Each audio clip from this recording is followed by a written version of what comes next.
J'espère que vous allez bien. Je vous remercie d'être venu sur ma chaîne YouTube, ma première petite présentation. Soyez indulgents pour la qualité des images et puis le son parce que je débute, donc il faut un certain temps. Voilà, donc ici sur la côte, c'est une canicule énorme, on a 40 degrés. Vous avez, j'ai mis un petit foulard en soie. Bon, en général, je conseille pas trop le foulard en soie parce que c'est au niveau de la transpiration, c'est pas le top. Mais quand il fait très chaud, on le supporte mieux. Mais je reviendrai vers vous pour vous donner des petits conseils au niveau donc des foulards, perruques et cheveux. Alors aujourd'hui, je voulais vous parler des examens. Comme je vous l'avais dit dans la première vidéo, j'attire l'importance, vraiment l'importance sur la prévention du cancer du sein, de faire les contrôles. Et ces contrôles sont vraiment importants. On s'aperçoit finalement que certaines femmes ne font pas leurs contrôles, soit parce que elles sont effrayées, elles ont peur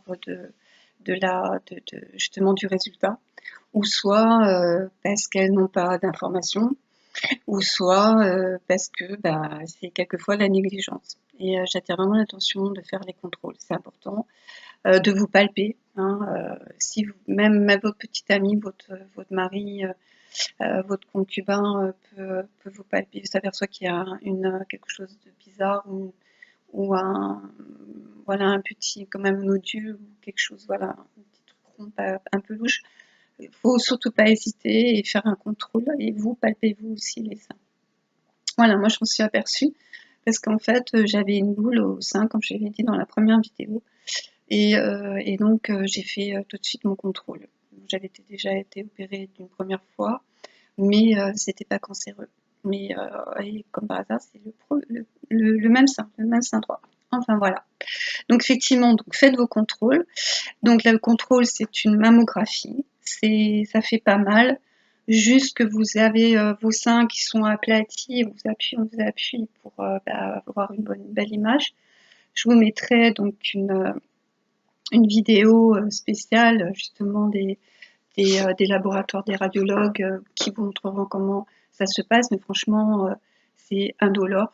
Ça pince un peu, mais c'est supportable pour justement par rapport à ce qui peut arriver par la suite, qui est encore plus douloureux et à tous les niveaux. Donc la mammographie. Bon, donc dans mon cas, j'ai fait donc une mammographie, pour vous donner un exemple, hein. J'ai fait une mammographie et cette mammographie s'est avéré qu'effectivement il y avait un nodule suspect. Et donc la radiologue m'a fait faire après une biopsie pour avoir les résultats forcément des examens. Et effectivement, il s'est avéré que j'étais atteinte d'un cancer grade 3, canalaire infiltrant, avec la protéine H2R++, HER2++, et donc qui est un des plus agressifs. Donc voilà. Mais vous savez, on me l'a annoncé par téléphone. Donc, et croyez-moi que c'est pas la radiologue qui m'a annoncé, c'est un médecin, d'ailleurs que je n'ai pas du tout suivi, parce que je ne voulais pas du tout de manière aller là-bas. Et ce médecin avec psychologie m'a annoncé ça par téléphone. Et alors que la radiologue m'avait pris un rendez-vous pour qu'elle puisse me donner les résultats face à face, ce qui est quand même normal. D'ailleurs, la radiologue n'a pas été du tout contente comment l'annonce a été faite. Mais on en parlera au niveau de l'annonce parce que c'est quelque chose de très très important. L'annonce par l'équipe médicale et l'annonce à l'entourage. Donc voilà, donc après cette annonce qui a été, vous savez très bien, très éprouvante, très dure comment on pourrait dire, elle est ingérée, à se dire bon, ça y est, on est parti sur quelque chose d'important et la vie va partir sur quelque chose d'assez difficile. Donc après ce résultat, j'ai donc pris un rendez-vous de suite avec un chirurgien au centre où je suis, et je suis à Nice, au centre de la Cassagne, qui est centre au top. C'est un centre du cancer, spécialisé dans le cancer, qui est très très bonne réputation.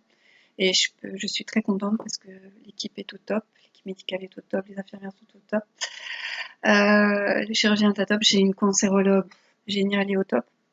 Donc, et ça c'est très important effectivement pour nous, pour notre suivi forcément et pour notre confiance. Donc j'ai rencontré donc mon chirurgien, un homme très professionnel, très sympathique, qui explique bien les choses. Vous pouvez poser plein de questions, il vous répond, il vous envoie pas balader, il est à l'écoute vraiment. Donc voilà, donc il m'a expliqué donc tous les résultats qu'il a eu, le dossier et forcément les analyses d'examen qu'on doit faire et forcément après l'opération. Voilà. Donc avant d'avoir pris le rendez-vous de l'opération, donc tu m'as tout expliqué. On n'a pas parlé de protocole, mais de toute façon on avait des doutes. On savait de toute façon à quoi on allait s'en tenir. Je regarde de ce côté-là parce que j'ai ma petite Minette qui est à côté qui m'écoute. Et donc voilà. Et donc chose très importante, il y a un examen qui est important à faire. Je me répète, hein, désolée, c'est un peu de la fatigue. Je suis en rayon tous les jours en ce moment. Et donc il faut faire un PET scan, un TEP scan. Et effectivement, cet appareil, c'est comme un scanner en fait.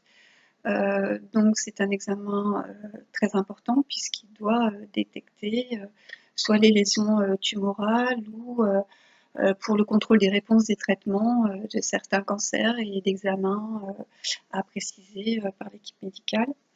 Et vous savez, le chirurgien, le médecin qui m'avait pas par téléphone, m'avait pas dit de passer au PET scan, et lui, il voulait absolument m'opérer. Donc, il m'a dit de suite, hein, sans PET scan. Vous imaginez déjà, donc j'ai pas été vraiment très très heureuse d'apprendre tout ça, et je sentais bien qu'il y avait un truc qui n'était pas clair. Enfin bref. Donc ce PET scan, ce TEP scan, c'est un examen donc, qui diagnostique donc justement qui a un diagnostic plus précoce concernant le traitement du cancer. Alors je vous rassure, il est complètement indolore, il n'a pas du tout d'effet secondaire. En fait, vous allez... alors d'abord, il faut être à jeun la veille. Donc vous venez, vous rentrez dans la petite cabine, on vous met donc bien sûr cette fameuse Charlotte qu'on adore, et puis notre petite combinaison, nos chaussons, etc. Et un infirmier vient vous mettre une perfusion dans le bras. Et après, donc, on va vous injecter un produit qui est du fluor, qui est un produit radioactif. Et ce produit radioactif doit aller dans tout le corps. Et donc là, c'est le plus embêtant, c'est que vous allez attendre 1 heure parce qu'il faut que ça fasse effet. Donc voilà, c'est plus embêtant, mais on souffre pas. Et puis bon, après, je sais, on est tellement dans l'inquiétude des nouvelles choses quand on ne connaît pas, on se pose 10 000 questions et c'est vrai qu'on arrive là pour faire cet examen et on se dit qu'est-ce qu'ils vont me trouver? Est-ce qu'ils vont me trouver autre chose? Ou est-ce que voilà, c'est normal, c'est une inquiétude. Moi, je vous assure que j'étais inquiète. D'abord, j'étais inquiète souvent, mais j'étais inquiète à savoir quand est-ce qu'ils allaient trouver ou pas, ou s'ils allaient retrouver encore une autre tumeur. Enfin, voilà. Donc ça, c'est juste l'inquiétude. Après, voilà, au niveau de l'examen, c'est complètement indolore. Par contre, une chose très très importante. Alors, oui, vous passez comme un scanner, hein, vous passez dans un tube, donc voilà, il n'y a pas de souci, et puis il n'y a pas de problème du tout j'arrive même plus à parler, enfin bref, vous pouvez plus respirer, ça va revenir. Bon, moi je suis en direct, hein.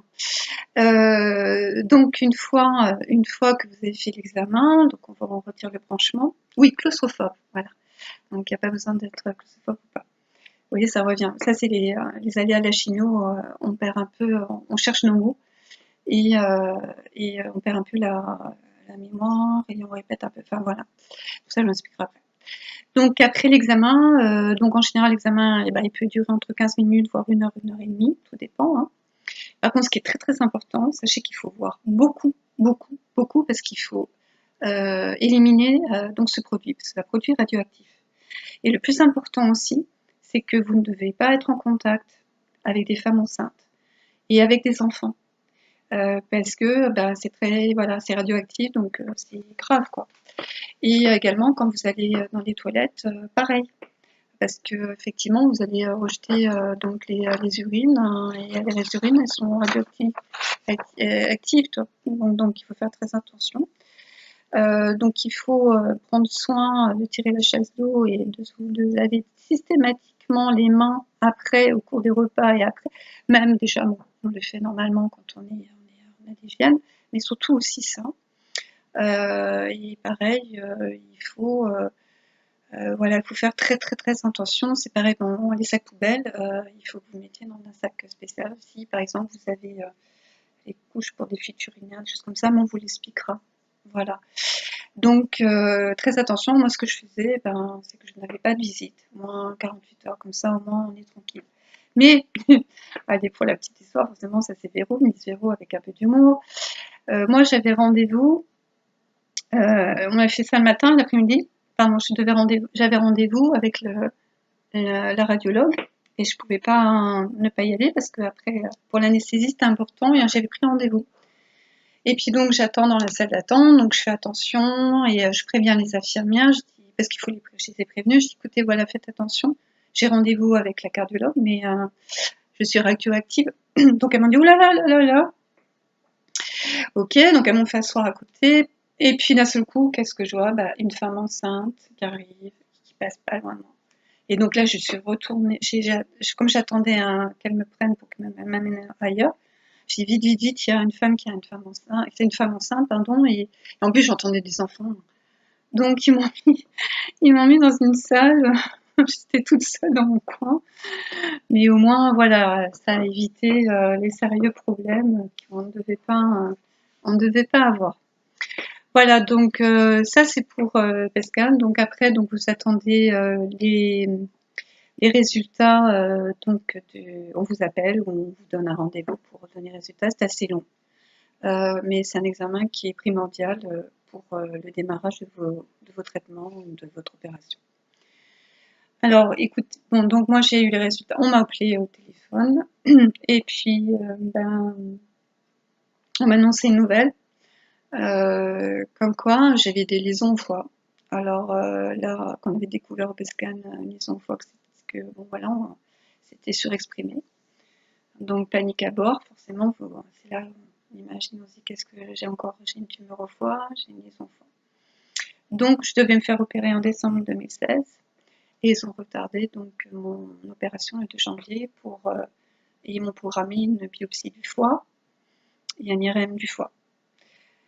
Donc ça, je vous explique mon parcours. Et en fait, je suis arrivée le matin pour faire une biopsie de foie. Une biopsie de foie, c'est quand même pas quelque chose non plus d'anodin. Et en plus, il faut rester 8 heures allongé en ambulatoire.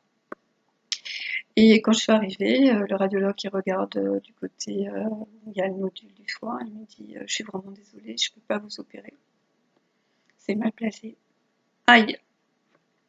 Bon, alors donc il a dû téléphoner à mon chirurgien et à l'équipe médicale pour savoir ce qu'on allait faire. Donc ils ont programmé un IRM.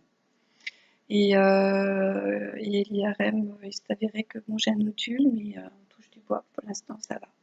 Mais voilà, donc comme quoi, d'où l'importance du PET-scan. Donc voilà par rapport à ça. Et effectivement, donc après les rendez-vous anesthésie, tous les examens possibles et inimaginables, l'opération a été programmée au mois de janvier. Et donc vous avez dû être étonné comme moi. On fait une opération ambulatoire. En général, vous restez 48, enfin, vous restez la journée, voire 48 heures. Donc, au début, quand on m'avait opéré de la tumeur non cancéreuse, j'étais restée pratiquement une semaine en observation. Et là, plus ça va, plus on reste pas beaucoup de temps. Donc c'est vrai, c'est que c'est rapide, mais c'est bon, voilà, c'est comme ça maintenant. Pas chercher à comprendre, mais voilà. Mais en tout cas, je suis rentrée. Alors moi, j'ai demandé à rentrer pas le soir même et le lendemain. Mais par contre, le lendemain matin, mais par contre, rester la nuit en observation. Donc le matin, donc forcément, on a notre petite encore petite tenue qu'on nous adorons. une petite Charlotte, tout, enfin, tout et tout. Et puis bon, le matin, donc j'ai été programmée, je suis partie en ambulatoire et donc je me suis fait opérer et ils m'ont opéré donc d'une tumeur, de la tumeur au sein et puis de 2 ganglions sentinelles. Et donc j'ai attendu forcément les analyses des anapathes, etc. Donc ça, on verra par la suite sur une prochaine vidéo par rapport donc au traitement de la chimio, parce qu'effectivement après il y a tout un protocole qui se met en place. Mais avant, il y a forcément un contrôle au niveau de votre chirurgien. Vous rencontrez aussi votre cancérologue, donc quelqu'un qui est très important. Voilà, donc quand vous rentrez chez vous au niveau de la thyrectomie, vous rentrez chez vous en ambulatoire, donc on est venu me chercher, et effectivement, donc vous avez un pansement. Alors moi, je voulais vous parler de quelque chose.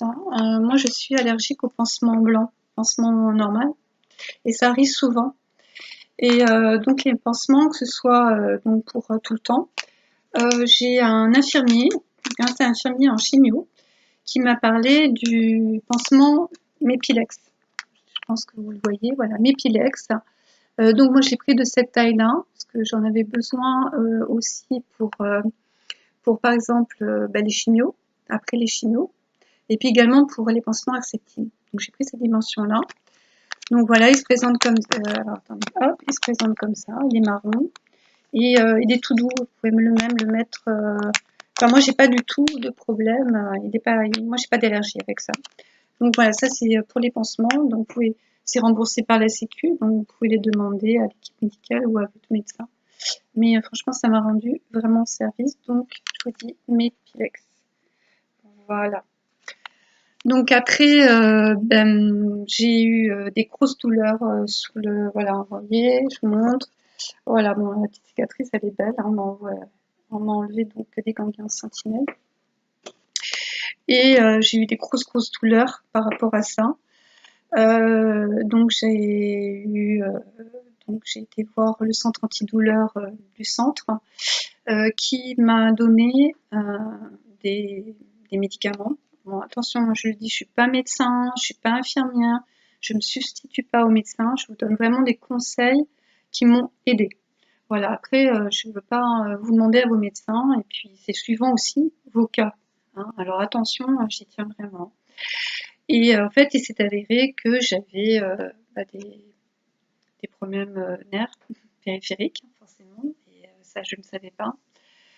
Donc j'avais super mal, et donc le docteur du centre antidouleur m'a donné à mettre, après, hein, par la suite, pas sur la cicatrice, des patchs, ça s'appelle des patchs Versatis. D'ailleurs, mon infirmière avant m'en avait parlé, qui est venue me faire mes soins, il y a plus de sang. Voilà, des patchs Versatis. Et voilà, c'est vendu en sachet, et c'est vendu en sachet, pardon, et c'est remboursé par la sécurité sociale. Et j'en mettais, et quelquefois j'en coupais des petites bandes, j'en mettais à droite à gauche. Donc ça fait énormément du bien, et ça enlève vraiment les douleurs. C'est une neuropathie périphérique, ça fait super mal, et en fait c'est les nerfs qui sont atteints quand vous êtes opéré. Voilà, ça se présente comme ça, les petits patchs, voilà, et puis voilà, vous avez un film transparent, vous l'ouvrez, je ne vais pas l'ouvrir parce que je ne m'en sers pas. Donc soit vous mettez carrément la totalité du patch, là où vous avez mal, ou soit ce que je faisais, mon infirmière a coupé des bandes, et on en mettait sur, par exemple, des petites bandes sur, voilà, là j'ai mal partout, j'ai mal dans le bras, là où j'avais vraiment des gros problèmes. Excusez-moi, quand je suis fatiguée, ça se ressent sur la gorge, et je suis en traitement.